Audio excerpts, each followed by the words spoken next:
بسم اللہ الرحمن الرحیم. سامعین السلام علیکم ورحمۃ اللہ وبرکاتہ. یہ سی ڈی آپ کی خدمت میں شعبہ دارالاشاعت کراچی کی جانب سے پیش کی جا رہی ہے. ملنے کا پتہ دارالاشاعت اردو بازار کراچی پاکستان. ای میل ishaat@digicom.net.pk. الحمد لله نحمده ونستعينه ونستغفره ونؤمن به ونتوكل عليه ونعوذ بالله من شرور أنفسنا ومن سيئات أعمالنا. من يهده الله فلا مضل له ومن يضلله فلا هادي له.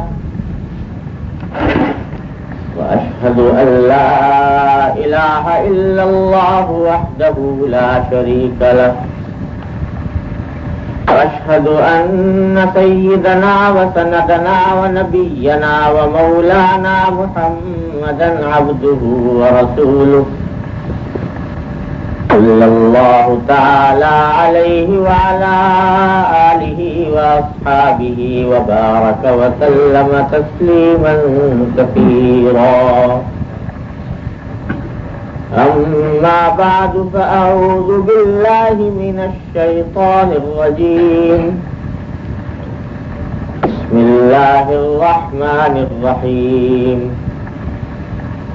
قد أفلح المؤمنون الذين هم في صلاتهم خاشعون والذين هم عن اللغو معرضون والذين هم للزكاة فاعلون والذين هم لفروجهم حافظون إلا على أزواجهم أو ما ملكت أيمانهم فإنهم غير ملومين. فمن ابتغى وراء ذلك فأولئك هم العادون والذين هم لأماناتهم وعهدهم راعون. آمنت بالله صدق الله مولانا العظيم وصدق رسوله النبي الكريم ونحن على ذلك من الشاهدين والشاكرين والحمد لله رب العالمين.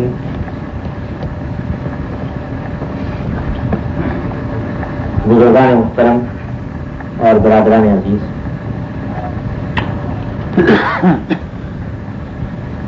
میں ابھی آپ حضرات کے سامنے سورۃ المؤمنون کی ابتدائی آیتیں تلاوت کی ہیں. یہی آیتیں آج سے 2-3 روز پہلے کسی جگہ بیان ہوا تھا. وہاں پر بھی انہی آیتوں کا بیان کیا گیا تھا اور اس کے کچھ تشریح اور تفسیر عرض کی گئی تھی. لیکن اس بیان میں ان آیتوں کے آخری حصے کا بیان تشنا اور مجمل رہ گیا. اس لیے خیال ہوا کہ آج آپ حضرات کی خدمت میں ان آیتوں میں سے آخری آیت کے بارے میں کچھ عرض کر دیا جائے. جہاں تک پہلی آیتوں کا تعلق ہے اس کا بیان پہلے ہو چکا ہے. جو حضرات نے اگر نہیں سنا تو اس کے ٹیپ بھی موجود ہیں، انشاءاللہ سن لیں گے. اللہ تعالیٰ ہم سب کو عمل کرنے کی توفیق عطا فرمائے. البتہ جو آخری آیت ہے اس کی، اس کے بارے میں کچھ گزارشات آج عرض کرنا چاہتا ہوں. پہلے ان آیتوں کا اجمالی ترجمہ اور اس کے بعد پھر آخری آیت کا تفصیلی بیان. اللہ تعالیٰ نے ارشاد فرمایا کہ صرف وہ مومن فلاح پاتے ہیں، ان کو کامیابی حاصل ہوتی ہے جو اپنی نماز میں خشوع اختیار کریں. پہلا کام یہ کریں کہ نماز میں خشوع اختیار کریں. دوسرا کام یہ کہ والذین هم عن اللغو معرضون، کہ لغو بے فائدہ فضول کاموں سے اجتناب کریں، اعراض کریں، اپنے آپ کو بے فائدہ کاموں میں نہ لگائیں. تمام گناہ بھی اس میں داخل ہو گئے اور وہ کام بھی جو دنیا آخرت کا جن میں کوئی فائدہ نہیں، ان سے اجتناب ہے۔ اور وہ لوگ جو زکوٰۃ ادا کریں، والذین هم للزکاۃ فاعلون، جو زکوٰۃ کو ادا کرتے ہیں پابندی سے، الذین هم لفروجهم حافظون، اور وہ لوگ جو اپنی شرمگاہوں کی حفاظت کرنے والے ہیں، تو اس کو ناجائز کام میں استعمال ہونے سے بچائیں، الا علی ازواجہم، مگر اپنی بیویوں کے ساتھ، او ما ملکت ایمانہم، یا اپنی کنیزوں کے ساتھ جو اس زمانے کے اندر شرعاً جائز ہوا کرتی تھی، فإنہم غیر ملومین، ان کے اوپر کوئی ملامت نہیں۔ لیکن فمن ابتغى وراء ذلك فأولئک هم العادون، جو لوگ کہ اس سے آگے اپنی جنسی خواہش کی تکمیل کے لیے بیوی اور کنیز کے علاوہ کوئی اور راستہ تلاش کرتے ہیں، وہ حد سے گزرنے والے ہیں۔ فرمایا کہ والذین هم لأماناتهم وعہدهم راعون، اور فلاح وہ لوگ پاتے ہیں جن کی صفات اوپر بیان کی گئی وہ بھی صفات ہو، اور اس کے ساتھ ساتھ ان میں یہ صفت ہو کہ وہ اپنی امانتوں اور اپنے کیے ہوئے وعدوں کا پاس کرنے والے ہوں، امانت میں خیانت نہ کرے اور عہد کی خلاف ورزی نہ کرے، بد عہدی نہ کرے۔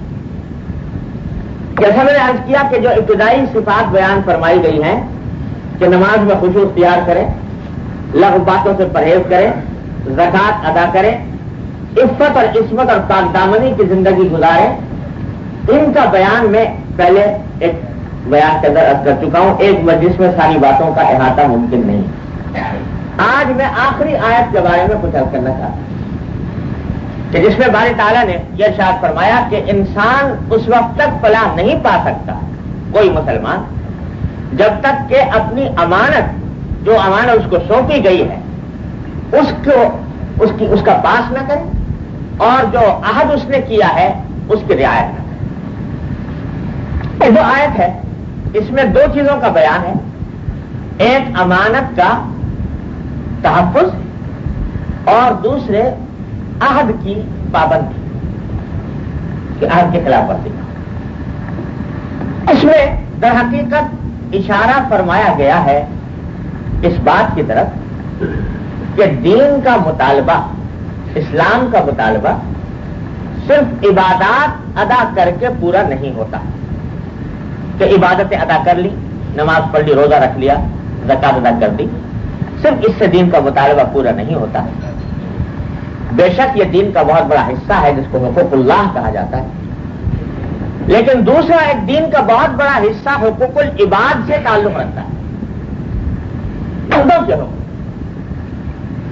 بندوں کے حقوق کی رعایت اور اس کی پاسداری بھی اتنی ہی ضروری ہے جتنے اللہ کے حقوق کی پاسداری اور رعایت ضروری ہے۔ اگر ایک شخص اللہ کے حقوق یعنی عبادتیں ادا کرتا ہے لیکن بندوں کے حقوق ادا نہیں کرتا، تو محض عبادتوں کے انجام دے لینے سے وہ نجات اور فلاح نہیں پا سکتا جب تک کہ حقوق العباد کو بھی اللہ کے بیان کیے ہوئے طریقے کے مطابق ادا نہ کرے۔ اللہ تبارک و تعالیٰ نے اور اللہ کے رسول صلی اللہ علیہ وسلم نے حقوق العباد کو جو اہمیت دی ہے اور جو اس کی تاکید فرمائی ہے، اس کا اندازہ آپ اس بات سے کر سکتے ہیں کہ آپ جانتے ہیں کہ اسلام کی تمام تعلیمات اور اسلام کے سارے احکام جس علم میں جمع ہوتے ہیں اس علم کو کہتے ہیں علم فقہ۔ علم فقہ کا نام سنا ہوگا، علم فقہ۔ اس علم فقہ میں شریعت کے احکام بیان کیے جاتے ہیں کہ کون سی چیز جائز ہے، کون سی ناجائز ہے، کون سی حلال ہے، کون سی حرام ہے۔ اس فقہ کی کوئی بھی کتاب اٹھا کر دیکھ لیجئے، اس کتاب کا 1/4 حصہ تو عبادتوں سے متعلق ہوگا،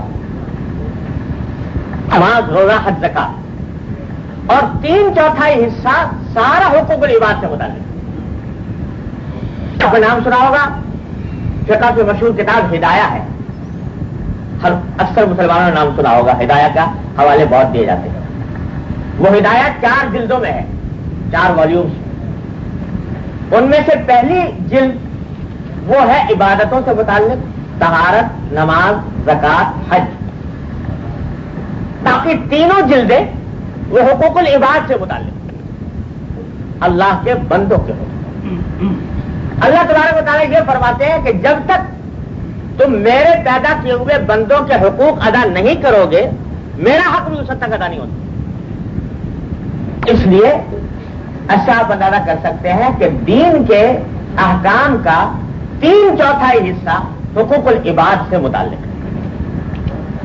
لیکن افسوس یہ ہے کہ آج کی ہماری زندگی میں ہم لوگوں نے حقوق العباد سے متعلق شریعت کے احکام کو اس طرح پیچھے ڈال دیا گویا کہ یہ دین کا حصہ ہی نہیں. نماز پڑھ لی، روزہ رکھ لیا، زکوٰۃ ادا کر دی، تسبیح اور وظیفے پڑھ لیے اور سمجھے کہ اللہ تبارک و تعالیٰ کا حق ادا ہو گیا. بندوں کے ساتھ کس طرح معاملہ کرنا چاہیے، بندوں کے کیا حقوق ہمارے ذمہ عائد ہیں، اس کی طرف دھیان اور التفات نہیں. اگر کسی سے کوئی گناہ اس سلسلے میں ہوتا بھی ہے تو اس گناہ سمجھتے نہیں. اگر سمجھ لیا تو اس کے اوپر ندامت نہیں ہوتی، اس کے اوپر توبہ کی توفیق نہیں ہوتی، اس کو چھوڑنے کا احساس نہیں ہوتا. یہ حالانکہ حقوق العباد کی اہمیت کا ایک تو اندازہ آپ نے اس سے لگا لیا ہوگا کہ 1/4 اور 3/4 کی نسبت ہے احکام میں. دوسرا جو خطرناک معاملہ ہے، سنگین معاملہ ہے، وہ یہ کہ اگر کسی مسلمان سے حقوق اللہ کی ادائیگی میں کوئی کوتاہی ہو جائے، غلطی ہو جائے، کرو کسی سے کوئی گناہ سرزد ہو گیا جس کو اللہ نے منع کیا، جو حقوق اللہ سے تعلق رکھتا ہے، اس کا معاملہ یہ ہے کہ جب کبھی بھی ندامت ہو جائے، شرمندگی ہو جائے، توبہ کی توفیق ہو جائے تو ایک مرتبہ بیٹھ کر سچے دل سے اللہ تبارک و تعالیٰ کے حضور یہ کہہ دے کہ استغفر اللہ ربی من کل ذنب واتوب الیہ، یا اللہ مجھ سے غلطی ہو گئی، میں آپ سے توبہ کرتا ہوں، معافی مانگتا ہوں، یا اللہ مجھے معاف فرما. ایک مرتبہ سچے دل سے بیٹھ کر یہ کہہ لیا، وعدہ ہے کہ وہ سارا گناہ معاف ہو گیا. اب اس طرح ہو گیا کہ التائب من الذنب کمن لا ذنب لہ. جو شخص کہ کسی گناہ سے توبہ کر لے وہ ایسا ہے جیسے کہ اس نے کبھی گناہ کیا ہی نہیں تھا. اور بزرگوں نے فرمایا کہ صرف اتنا نہیں ہے کہ وہ گناہ معاف ہو گیا بلکہ نامہ اعمال سے مٹا دیا جاتا ہے. اس لیے کہ اللہ تبارک و تعالیٰ اتنے کریم اور رحیم ہیں کہ وہ جب فرماتے ہیں کہ جب میں نے اس بندے کا گناہ معاف کر دیا تو میں اس کو قیامت کے اندر رسوا بھی نہیں کروں کہ اس کے نامہ اعمال میں وہ گناہ باقی رہے. جب توبہ کر لی مٹا دیا، اب نامہ اعمال کا حصہ ہی نہیں، گویا کیا ہی نہیں. یہ اللہ تبارک و تعالیٰ کا کرم. تو حقوق اللہ سے متعلق کوئی بھی گناہ سرزد ہو اس کی تلافی آسان ہے. تلافی آسان یہ ہے کہ آدمی کو جب بھی توجہ ہو جائے بیٹھ کر سچے دل سے توبہ کر لے کہ یا اللہ مجھے معاف کر دیا، آئندہ نہیں کروں گا، بس معاف ہو. لیکن بندے کا حق، اگر کسی بندے کا حق تلف ہوا، اس کی حق تلفی کی گئی اور اس کا کوئی جانی حق، کوئی مالی حق، کوئی آبرو کا حق کسی نے پامال کیا تو یہ صرف توبہ کرنے سے معاف نہیں ہوتا. کسی شخص نے دوسرے کو فرض کیجئے کہ جانی نقصان پہنچایا، ظلم کر کے مارا اس کو کسی وقت، اب بعد میں خیال آیا کہ مجھ سے تو بڑی غلطی ہوئی، تو یہ بیٹھ کر اگر گھر میں توبہ کر لے کہ یا اللہ مجھ سے بڑی غلطی ہوئی، مجھے معاف کر دیجئے، اللہ تعالیٰ فرماتے ہیں نہیں، اس وقت تک معاف نہیں کروں گا جب تک کہ جس بندے کو نقصان پہنچایا وہ تمہیں معاف نہ کرے، اس سے معافی مانگے. اگر کسی کا مالی حق حاصل کیا، اس کے پیسے ناجائز طریقے پر کھا گیا، تو اب یہ محض توبہ کر لینے سے معاف نہیں ہوتا بلکہ اس کے لیے یا تو وہ تلافی کرے، اس کی وہ پیسے واپس کرے، یا اس سے معافی لے، معافی مانگے. جب تک وہ معاف نہ کر دے گا اس وقت تک گناہ معاف نہیں. تو اللہ تعالیٰ اپنے حق کو تو صرف ایک لمحے کی توبہ کر لینے سے معاف فرما دیتے ہیں، لیکن بندے کا حق اس وقت تک معاف نہیں کرتے جب تک کہ وہ بندہ معاف نہ کرے، جب تک کہ اس بندے کا حق کی تلافی نہ کی جائے، اس وقت تک معاف نہیں ہوتی اللہ تبارک و تعالیٰ۔ اس سے بھی اندازہ کیا جا سکتا ہے اس کی سنگینی کا کہ حق اللہ کی تلافی آسان اور حق العبد کی تلافی مشکل۔ اسی واسطے ہمارے حضرت نانوتوی قدس اللہ علیہ محمد قاسم صاحب نانوتوی رحمۃ اللہ علیہ دارالعلوم دیوبند کے محتمم اول، وہ فرماتے تھے کہ بھائی میں مدرسے کے چندے کے معاملے میں مجھے بڑا ڈر لگتا ہے، جو مدرسے کا چندہ میں نے کہیں سے مجھے کسی نے دیا تو اس کے بارے میں بڑا ڈر لگتا ہے کہ کہیں کوئی غلط استعمال نہ ہو جائے، اس واسطے کہ اگر غلط استعمال ہوا مدرسے کا چندہ تو یہ بندوں کا حق ہے جو میں نے پامال کیا، تو اگر بندوں کا حق مجھ سے پامال ہو گیا، چندہ دینے والے بے شمار، میں کس کس سے معافی مانگتا پھروں گا، میں کس کس سے اس کو معاف کراؤں گا، کس کس کا حق ادا کروں گا؟ آخرت میں اگر پوچھ لیا گیا تو یہ توبہ کرنے سے بھی معاف نہیں ہوگا۔ اس واسطے میں مدرسے کے ایک پیسے کو احتیاط کے ساتھ خرچ کرنا چاہتا ہوں کہ کہیں اللہ تبارک و تعالیٰ کی مرضی کے خلاف خرچ نہ ہو، کیونکہ معافی آسان نہیں۔ اسی واسطے کہا گیا کہ نابالغ بچے کے ساتھ کوئی حق تلفی کرنا، نابالغ بچے کو مار دیا ناحق، یہ ایسا گناہ ہے کہ اس کی معافی بہت مشکل ہے، اس واسطے کہ توبہ سے تو معاف ہوگا نہیں کیونکہ بندے کا حق ہے۔ اگر نابالغ بچے سے معاف کراؤ تو نابالغ بچے کی معافی شرعاً معتبر نہیں، نابالغ بچہ اگر 1000 مرتبہ کہے کہ معاف کرتا ہوں معاف نہیں ہوگا، اس لیے کہ نابالغ ہے، نابالغ کی معافی معتبر نہیں، تو اس کا معاف کرنا بڑا مشکل ہے۔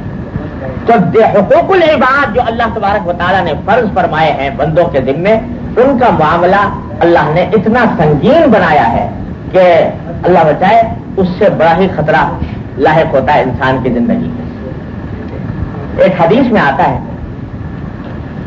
کہ ایک مرتبہ حضور سرور دو عالم محمد مصطفیٰ صلی اللہ علیہ وسلم نے صحابہ کرام سے مجلس میں بیٹھے ہوئے تھے، صحابہ کرام تو آپ نے سوال کیا تو بھائی ذرا یہ بتاؤ کہ مفلس کون ہے؟ مفلس یعنی غریب، فقیر، مفلس کس کو کہتے ہیں؟ اور صحابہ کرام میں سے بعض نے عرض کیا کہ یا رسول اللہ مفلس ہم تو اس شخص کو کہتے ہیں جس کے پاس پیسے نہ ہو۔ اس زمانے میں درہم دینار چلا کرتے تھے، چاندی اور سونے کے، تو جس کے پاس دینار اور درہم نہ ہو یعنی پیسے نہ ہو وہ ہوتا ہے مفلس۔ صحابہ کرام نے فرمایا کہ نہیں، مفلس وہ نہیں ہے جس کے پاس پیسے نہ ہو، حقیقی مفلس وہ نہیں۔ اس لیے آج پیسے نہیں ہے کل آ جائے گے، اللہ تبارک و تعالیٰ کل دے دے شاید، تو حقیقی مفلس وہ نہیں ہے۔ میں بتاتا ہوں کہ حقیقی طور پر مفلس کون ہے۔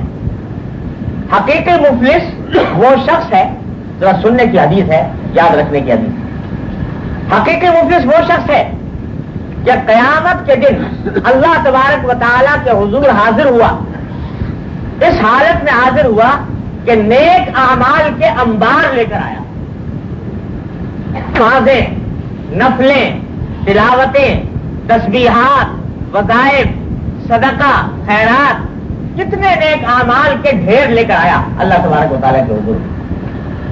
نامہ اعمال میں ساری نیکیاں لکھی ہوئی ہیں، عمر میں یہ سارے کام کرتا رہا، یہ تو نیک اعمال لے کر آیا، لیکن اس کے ساتھ ساتھ حالت یہ تھی کہ عبادت تو اتنی انجام دی، لیکن اس کا مال نہ حق کھا لیا، اس کو گالی دے دی، اس کی غیبت کر دی، اس کا آبرو پر حملہ کر دیا، اس کی جان پر حملہ کر دیا، تو لوگوں کے حقوق طلب کیے ہوئے تھا۔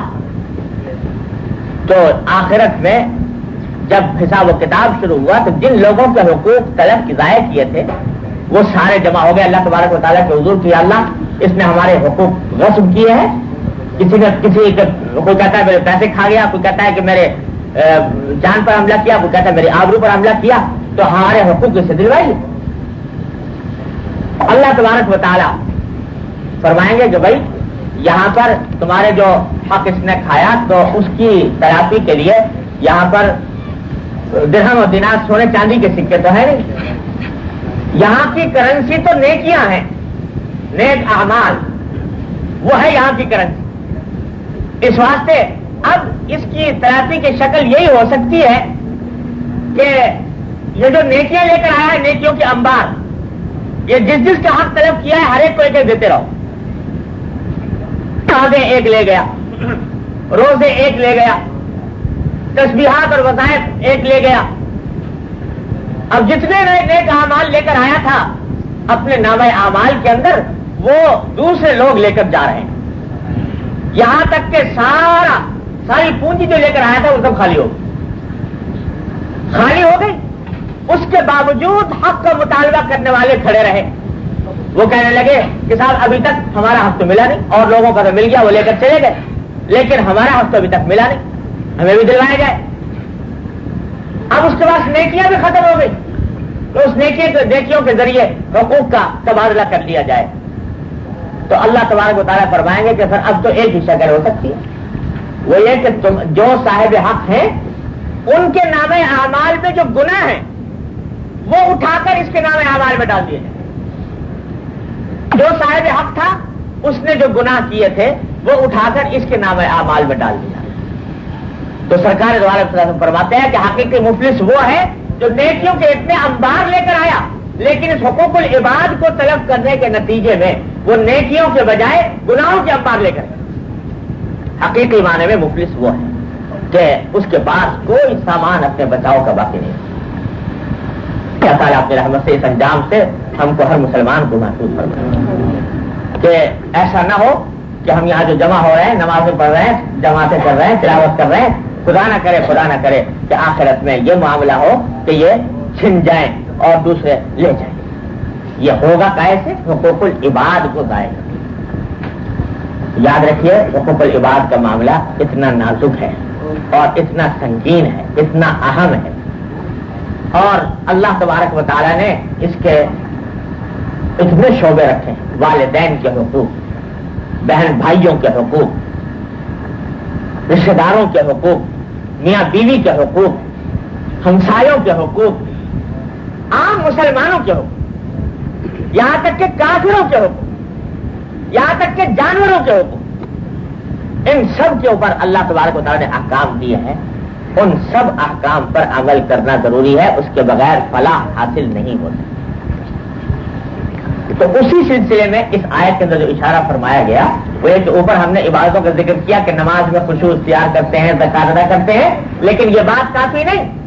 والذین هم لاماناتهم وعهدهم راعون، جو اپنی امانتوں کو بھی پاس کرتے ہیں اور اپنے عہد کا بھی پاس کرتے ہیں۔ ان حقوق العباد میں سے دو اہم چیزوں کا ذکر فرما دیا، ایک امانت کی پاسداری اور ایک وعدے کی پاسداری۔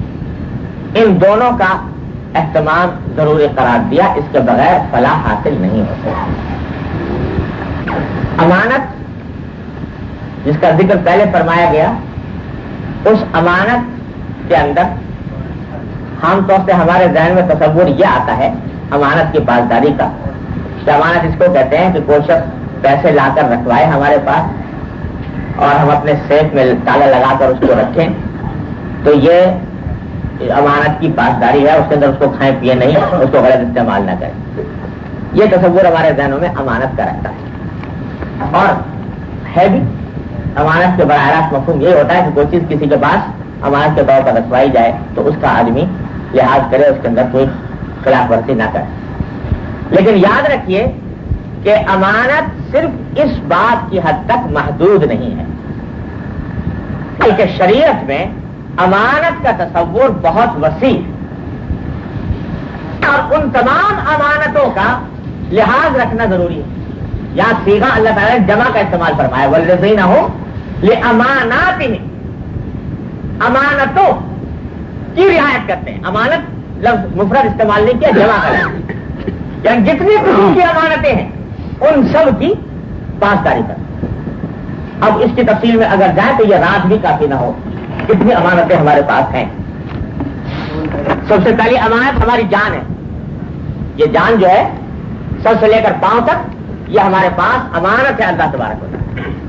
یہ آنکھ امانت ہے, یہ کان امانت ہے, یہ زبان امانت ہے, یہ ہاتھ امانت ہے, یہ پاؤں امانت ہے.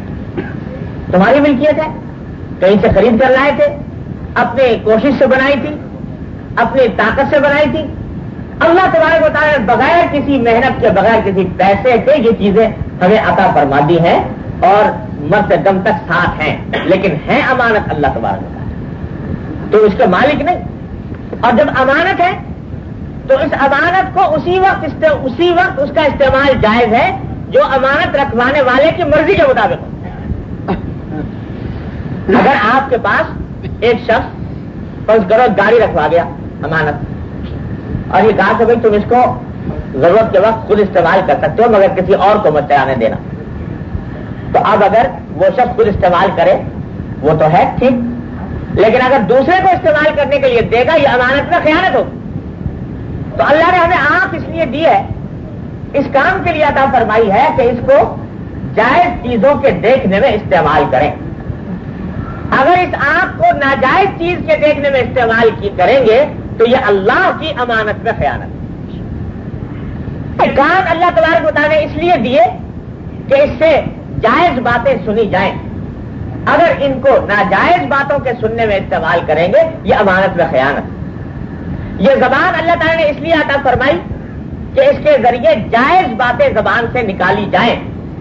ناجائز باتوں کے کہنے سے کے لیے زبان استعمال ہوگی, امانت میں خیانت ہوگی. تو اگر دیکھا جائے تو پوری زندگی امانت, اور اسی امانت کا ذکر ہے اس سورہ احزاب کے آخری رکوع میں, انا عرضنا الامانۃ علی السماوات والارض والجبال فابین ان یحملنها واشفقن منها.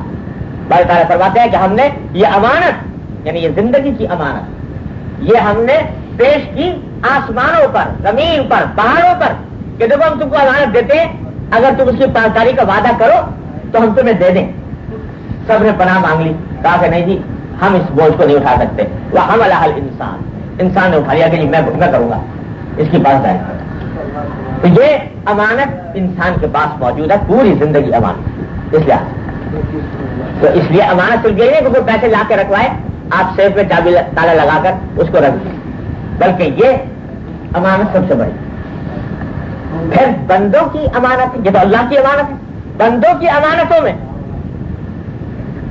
کی امانتوں کے اندر بے شمار قسمیں ایسی ہیں جن کی امانت ہونے کا ہمیں خیال ہی نہیں آتا.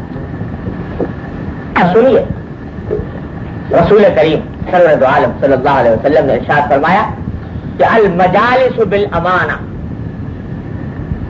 جسے امانت کی چیز. کیا مانا کہ ایک مجلس میں 3 آدمی بیٹھے تھے اور 3 آدمیوں میں سے کسی ایک شخص نے دوسروں کو اعتماد میں لے کر اپنا کوئی راز ظاہر کر دیا ان پر. اپنے کوئی بھید کی بات, راز کی بات اپنے ساتھیوں کو بتا دی, یہ سوچ کر کہ یہ میرے دوست ہیں اور ان کو اعتماد میں لینا چاہیے, یہ میری بات کو باہر نہیں پھیلائیں گے. اس اعتماد پر اس نے بات 2 آدمیوں کو بتا دی. اب وہ آدمی, اس آدمی کے پاس اس کی وہ راز کی بات امانت ہے. حدیث میں نبی کریم صلی اللہ علیہ وسلم کہ یہ امانت ہے. اب اگر یہ دوسرے کو پہنچائے گا تو یہ امانت میں خیانت ہے. راز کی بات پہنچانا, ایک کی مسلمان کے راز دوسرے کے اوپر افشا کرنا, یہ امانت میں خیانت ہے. امانت کا آپ کو معلوم ہے کہ حضور نبی کریم صلی اللہ علیہ وسلم کے لقب جو مشہور تھے نبوت سے پہلے بھی, تو کیا لقب تھے؟ صادق اور امین. کیا امانت کا, یہاں تک کہ لوگ قتل کا منصوبہ بنا رہے ہیں, جان کے پیاسے ہیں, لیکن حضرت صلی اللہ علیہ وسلم کو سب زیادہ خیال یہ ہے کہ ان کی امانتیں کسی طرح واپس پہنچ. اور حضرت علی کو بستر پر سلا کر اس لیے تشریف لے گئے ہجرت کے وقت میں کہ امانتیں لوگ مطلب پائیں.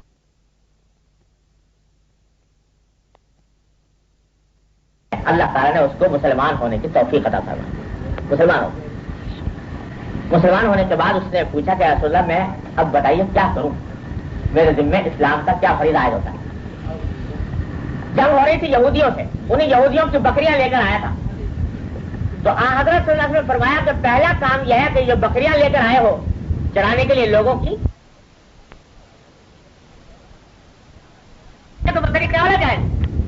لیکن وہ چرواہا چونکہ امانت کے طور پر لے کر آیا تھا، جنگ کے طور پر لے کر نہیں آیا تھا، اس واسطے جب تک کہ آپ نے اس کو واپس نہیں کروا دیا اس وقت تک آپ نے اس کو جہاد میں شریک ہونے کی اجازت دی۔ امانت کا اتنا تحفظ نبی کریم صلی اللہ علیہ وسلم، مال کی امانت ہو، راز کی امانت ہو، یہ ساری کی ساری چیزیں یہ انسان کے پاس اللہ تبارک و تعالیٰ کی طرف سے امانت ہے، اور وہ امانت میں خیانت جس طرح مسلمان کی جائز نہیں، اسی طرح غیر مسلم کی بھی جائز نہیں، کافر کی امانت میں بھی خیانت جائز نہیں، اس لیے اس کا اہتمام۔ ہمارے یہاں عام رواج ہے اس بات کا کہ ہمارے یہاں پاکستان میں تو بہت اس زندہ اس کے مناظر سامنے آتے ہیں، نہ جانے یہاں شاید مسلمانوں میں وہ اتنی بیماری نہ ہو، خدا کرے نہ ہو، لیکن ایک شخص کے ہاں ٹیلی فون ہے مثلا، اور اس نے کسی ایکسچینج والے سے دوستی گانٹ رکھی ہے، اور اس دوستی کے نتیجے میں یہ اس سے طے کر رکھا ہے کہ جب تم چاہو، جب میں کہوں تو مجھے امریکہ بات کرا دو، کبھی کینیڈا بات کرا دو، کبھی انگلینڈ بات کرا دو، کبھی سعودی عرب بات کرا دو، اس سے دوستی ہے، اور دوستی کے نتیجے میں یہ کام ہو رہا ہے۔ ذہن میں یہ ہے کوئی اچھے اچھے پڑھے لکھے، اچھے اچھے نمازی، پرہیزگار، بظاہر نماز روزہ کرنے والوں کو مبتلا پایا کہ وہ یہ کام کرتے ہونا دے۔ اب مجھے بعض اوقات پتا ہوتا ہے کہ یہ صاحب آدھے آدھے گھنٹے گفتگو کرنا چاہتے ہیں، تو یہ اس قسم کا معاملہ انہوں نے کر رکھا ہے۔ یاد رکھو یہ امانت ہے، یہ ٹیلی فون بھی امانت ہے، اور اس امانت کے اندر خیانت کا یہ معاملہ ہے، جیسا میں نے ابھی عرض کیا کہ یہ امانت کا خیانت کس کی ہے؟ گورنمنٹ کے روپے کی، اور گورنمنٹ کا روپیہ کہاں سے آیا؟ یہ سارے انسانوں کے ٹیکس سے وہ حاصل ہوا، تو ایک ایک شہری کے پیسے کا پیسہ اس میں شامل ہے۔ ایک آدمی کا روپیہ اگر آدمی غصب کر لے، اس کی تلافی آسان ہے کہ اس سے جا کے معافی مانگ لے، لیکن یہ گورنمنٹ کا روپیہ جب غصب کیا، اس میں اتنے انسانوں کے ٹیکس کا روپیہ آیا کہ ان سے کس سے معافی مانگتا پھرے گا؟ آخرت میں سب لپٹ جائیں گے آدمی، بتاؤ۔ اور اس کے بارے میں کوئی کسی کو دھیان نہیں ہوتا کہ یہ کوئی میں گناہ کر رہا ہوں، کوئی حرام کام کر رہا ہوں، اور ہے حرام کام۔ اتنے معاملات ایسے ہیں کہ جن کے اندر ہمارے ذہنوں میں یہ بات آتی ہی نہیں کہ یہ امانت کے اندر خیانت ہو رہی ہے۔ یہ میں توجہ دلانے کے لیے آپ حضرات کی خدمت میں چند مثالیں عرض کر رہا ہوں کہ ہر شخص اپنے معاملات کو جائزہ لے کر دیکھے کیا کیا امانتیں اس کے پاس موجود ہیں۔ ایک شخص نوکری کرتا ہے، اس نوکری کے اندر اس نے طے کر رکھا ہے کہ میں 8 گھنٹے ڈیوٹی دوں گا۔ اس 8 گھنٹے کی ڈیوٹی میں اگر وہ کوئی کام اپنا ذاتی کرے گا، یہ امانت میں خیانت ہوگی، اس واسطے کہ یہ 8 گھنٹے اس کے پاس اپنے مدیر کی امانت، اس میں اگر ذرا خیانت کرے گا اللہ تبارک و تعالیٰ کیا سوال ہے۔ سارے بزرگوں میں سے حضرات علماء دیوبند، اکابرین علماء دیوبند، اللہ اکبر، اللہ تبارک و تعالیٰ ان کے درجات بلند فرمائے، تو ان کے یہ واقعات کثرت ملیں گے کہ حضرت جو اساتذہ تھے دارالعلوم کے، دارالعلوم میں پڑھانے کے اوپر معمول ہے، تنخواہیں اس زمانے کے اندر بڑے بڑے آدمی کی کسی کی 10 روپے، کسی کی 15 روپے تنخواہ، اور ان کے ہاں معمول یہ تھا کہ سبق پڑھا رہے ہیں، پڑھاتے ہوئے یا فتویٰ لکھ رہے ہیں یا کوئی تصنیف کر رہے ہیں، اتنے میں بیچ میں ایک مہمان آ گیا ملنے کے لیے، کوئی رشتے دار، سلام کیا اور 2-4 منٹ کی بات کی۔ جس وقت اگر اس نے سلام کیا اسی وقت گھڑی اٹھا کر سامنے رکھ لی، اور اگر 10 منٹ اس نے بات کی ہے ذاتی نوعیت کی، وہ اپنے پاس لکھ لیا کہ آج فلاں تاریخ کو یہ 10 منٹ میں میرے ذاتی کام کے اندر صرف ہوئے۔ اس کی پوری فہرست مہینے بھر کے اپنے پاس محفوظ ہے۔ جب تنخواہ ملی درخواست داخل کی کہ اس مہینے کے اندر اتنے منٹ میں نے کم کام کیا ہے، لہذا برائے کرم میری تنخواہ کاٹ لی ہے۔ تنخواہ بڑھانے کی درخواستیں تو آپ نے بہت دیکھی ہوں، لیکن تنخواہ کاٹنے کی درخواست کہ میری تنخواہ کاٹ لی جائے، یہ انہی بزرگوں کے ہاں آپ کو ملے گی۔ اگر شیخ الہند قدس اللہ علیہ وسلم اللہ تعالیٰ ان کے درجات بلند فرمائے، آپ سب نے نام سنا ہوگا شیخ الہند مولانا محمود الحسن صاحب قدس اللہ علیہ وسلم۔ میں نے اپنے والد ماجد قدس اللہ علیہ وسلم سے سنا، جب شیخ الحدیث تھے ساری عمر بخاری شریف دارالدیوبند کے اندر پڑھاتے رہے تو 10 روپے تنخواہ ماہانہ، 10 روپے۔ اور جب لوگوں نے مجلس شورا کا اجلاس ہوا دارالعلوم دیوبند کی مجلس شورا کا، اور اس میں یہ طے کیا گیا کہ حضرت شیخ الہند اتنی بڑی شخصیت ہے، اتنی بڑی خدمات ہے ان کی، تو ان خدمات کو سراہتے ہوئے حضرت کی تنخواہ میں کچھ اضافہ کیا جائے، اور سب نے طے کر کے 10 کے بجائے 15 روپے تنخواہ مقرر کر دی۔ جو مہینہ آیا تو تنخواہ لے کر پہنچے تو 10 کے بجائے 15 روپے پہنچ گئے حضرت شیخ الہند کے پاس۔ بھائی یہ 5 روپے کیسے آ گئے زائد؟ تو لوگوں نے بتایا کہ مجھے شورا نے طے کیا کہ آپ کی تنخواہ 10 کے بجائے 15 روپے ہوگی۔ فوراً خط لکھا مجھے شورا کے نام کہ آپ لوگ مجلس شورا کے ارکان در حقیقت جو آپ نے فیصلہ کیا ہے یہ کسی طرح بھی صحیح فیصلہ نہیں ہے، اس واسطے کہ جب پہلے تو میں جوان تھا، زیادہ قوت کے ساتھ پڑھایا کرتا تھا، اب تو بوڑھا ہو گیا ہوں اور بوڑھا ہونے کی وجہ سے اس قوت کے ساتھ نہیں پڑھا سکتا، لہذا اب تو میری تنخواہ گھٹنی چاہیے، نہیں ہے کہ بڑھائی جائے، لہذا آپ میری تنخواہ بجائے بڑھانے کے برائے کرم اس کو گھٹائیں۔ درخواست جا رہی ہے شیخ الہند کی مجلس شورا کے نام۔ کیوں؟ اس واسطے کہ دل میں ہر وقت اس بات کا احساس ہے کہ اللہ جل جلالہ کے حضور اس اوقات کی امانت کا جواب دینا ہے۔ یہ اوقات کی امانت تمہارے پاس تھی تو کس طرح تم نے خرچ کی؟ یہ سب چیزیں امانت، ملازمت کے اوقات، یہ سب امانت۔ تو یہ محض اشارے کے طور پر عرض کر رہا ہوں کہ امانت کا مفہوم اتنا محدود نہیں ہے جو پیسے لا کے کسی نے رکھوائے اٹھا کے رکھ لی، ساری زندگی امانت، اور اس کے اندر اس امانت کا پاس رکھنا ضروری۔ اللہ تبارک و تعالیٰ اپنی رحمت سے یہ فہم ہمارے دل میں پیدا۔ آپ ذرا سوچئے کہ یہ کام کرتے وقت کتنی مرتبہ دل میں خیال پیدا ہوتا ہے کہ ہم نے یہ امانت میں خیانت کی۔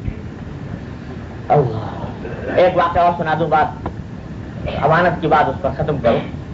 حضرت حکیم الامت مولانا اشرف علی صاحب تھانوی قدس اللہ علیہ وسلم ایک مرتبہ سفر میں تشریف لے جا رہے تھے، تو معمول یہ تھا کہ جب کبھی ٹرین کے اندر سفر کرتے تو اگر کچھ سامان ساتھ ہوتا اور جتنا سامان کا الاؤنس ہوتا ہے اس سے زیادہ اگر ہے سامان تو ہمیشہ بک کرا کر اور اس کے پیسے ادا کر کے سفر کرتے، اس کے بغیر کبھی سفر نہیں کرتے۔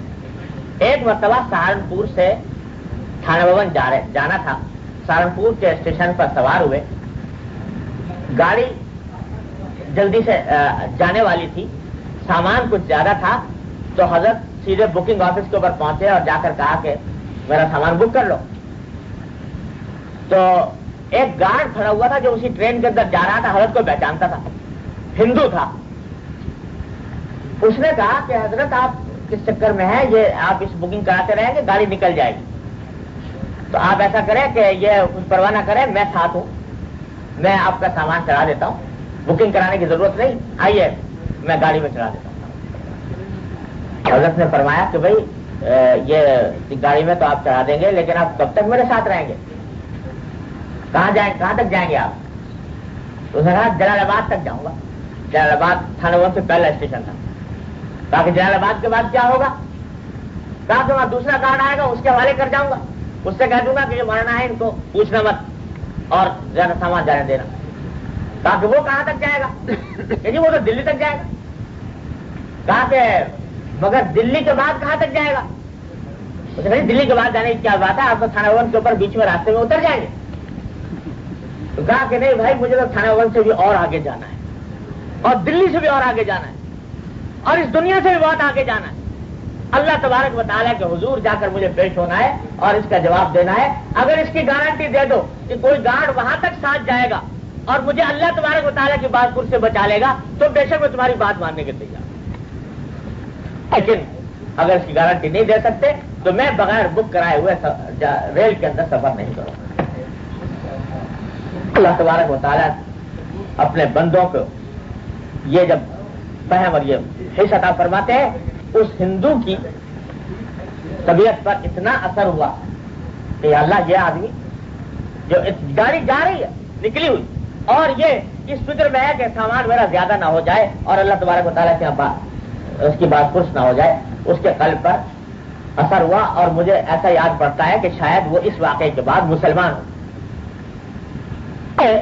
حضرت حکیم الامت صلی اللہ علیہ وسلم یہ واقعے تو آپ نے بہت سنے ہوں گے کہ فلاں بزرگ اتنا تہجد پڑھتے تھے، فلاں بزرگ اتنی نفلیں پڑھتے تھے، لیکن زندگی کے معاملات کے اندر اللہ تبارک و تعالیٰ کو حاضر و ناظر جان کر ایک ایک قول و فعل کے اندر اس کے اوپر عمل کر امانت. وہ فرمایا کہ یہ جو ڈبہ ہے یہ بھی امانت ہے، اگر میں الاؤنس سے زیادہ سامان اس کے اندر رکھ دوں گا یہ امانت کا خیانت ہو، اس لیے میں نہیں کرتا. تو یہ اس نقطۂ نظر سے جائزہ لے کر دیکھیں اپنی زندگی کا کہ کہاں کہاں ہم لوگ امانت میں خیانت کے مرتکب ہو رہے ہیں. اللہ تبارک و تعالیٰ کی رحمت سے اس عذاب سے ہماری حفاظت فرمائے. دوسری چیز فرمائی وعہدہم راعون، دوسرا عہد جو کر لیا، کسی سے وعدہ کر لیا، زبان دے دی، اس کی پاسداری. وعدے کا ایک مفہوم تو ہر آدمی جانتا ہے، جو وعدہ کر لیا اس کی پاسداری کرے. کس درجہ پاسداری اس کا بھی واقعہ سن لیجئے. حضور نبی کریم سرور دو عالم صلی اللہ علیہ وسلم غزوہ بدر میں تشریف لے جا رہے ہیں. تو اس وقت ایک مشہور صحابی ہیں حضرت حذیفہ ابن یمان رضی اللہ تعالیٰ. حضور اقدس صلی اللہ علیہ وسلم کے رازدار مشہور ہیں. یہ بہت کہیں دور رہا کرتے تھے. حضور اقدس صلی اللہ علیہ وسلم پر ایمان لے آئے تھے لیکن زیارت ابھی تک نہیں ہوئی تھی. تو اپنے والد کے ساتھ حضور اقدس صلی اللہ علیہ وسلم کی زیارت کے لیے نکلے تھے مدینہ طیبہ جانے کے. راستے میں دیکھا کہ ابو جہل کا لشکر حضور کا مقابلہ کرنے کے لیے بدر کی طرف بڑھ رہا ہے. اس نے ان کو دیکھا لشکر کے لوگوں نے تو ان کو پکڑ لیا اور پکڑ کر کہا کہ کہاں جا رہے ہو؟ انہوں نے عرض کیا کہ میں ہم محمد رسول اللہ صلی اللہ علیہ وسلم کی خدمت میں جا رہے ہیں. انہوں نے کہا ہم تو تمہیں نہیں جانے دیں. آگے قید کر لیا اور کہا کہ جانے نہیں دیں گے اس واسطے کہ اگر ہم اس وقت تمہیں جانے دیں گے تو تم ہمارے خلاف لڑائی میں شریک ہوگے اور ہمارے خلاف جنگ میں ان کی تقویت کا باعث بنو گے. لہٰذا جب تک جنگ ختم نہیں ہو جاتی اس وقت تک ہم تم کو قید رکھیں گے، اس کے بعد چھوڑیں. البتہ یہ بڑے چھٹپٹا ہے کہ ایسے موقع کے اوپر انہوں نے قید کر لیا کہ اب حضور علیہ السلام کی زیارت بھی مشکل ہو گئی اور اگر پہنچ جاتے تو کسی طرح جہاد میں شامل ہو جاتے، وہ سعادت بھی شاید نہ ملے. بڑے پریشان ہوئے. آخر کو ان سے کہا کہ بھائی ہم تو در حقیقت لڑائی وڑائی کے ارادے سے نہیں نکلے تھے، ہم تو حضور اقدس صلی اللہ علیہ وسلم کی زیارت کے لیے جانا چاہتے ہیں، تو ہم اسی قصد سے جا رہے ہیں، ہمیں جانے دو، ہمیں چھوڑ دو. جب انہوں نے زیادہ اصرار کیا تو ابو جہل نے کہا کہ ایک شرط پر چھوڑتا ہوں کہ یہ وعدہ کرو کہ جانے کے بعد اس جنگ میں ہمارے خلاف ان کے ساتھ شامل نہیں ہوگا. انہوں نے وعدہ کر کہ ٹھیک ہے ہم وعدہ کرتے ہیں کہ ہم جنگ میں شامل نہیں. یہ وعدہ کر لیا. ابو جہل نے چھوڑ دیا. چھوٹ کر حضور اقدس صلی اللہ علیہ وسلم کی خدمت میں پہنچے. آپ بدر کی لڑائی کے لیے نکلے ہوئے تھے. راستے میں ملاقات ہوئی. کیا کر عرض کیا کہ یا رسول اللہ یہ واقعہ پیش آیا کہ ہمیں ابو جہل نے قید کر لیا تھا، چھوڑ نہیں رہا تھا کسی قیمت پر، تو آخرکار اس طرح چھوڑا، اس وعدے پر چھوڑا کہ ہم آپ کے ساتھ جنگ میں شامل نہیں ہوں گے. لیکن ہم نے یہ وعدہ بہت ہی بادل ناخواستہ کیا، مجبوری کی حالت میں کیا. اب یہ ہے کہ اتنا بڑا زبردست معرکہ پیش آنے والا ہے بدر کا، آپ ہمیں اجازت دے دیجئے کہ ہم شامل ہو جائیں جنگ کے. اب اندازہ لگائیے کہ یہ وہ موقع ہے کہ ایک ایک آدمی کی جان قیمتی ہے، ایک ایک انسان قیمتی ہے. 313 نہتے نکلے ہوئے ہیں 1000 مسلح سورماؤں کا مقابلہ کرنے کے لیے. 313 افراد، 70 اونٹ، 8 تلواریں، 2 گھوڑے. یہ کل کائنات تھی. تلواریں بھی صرف 8،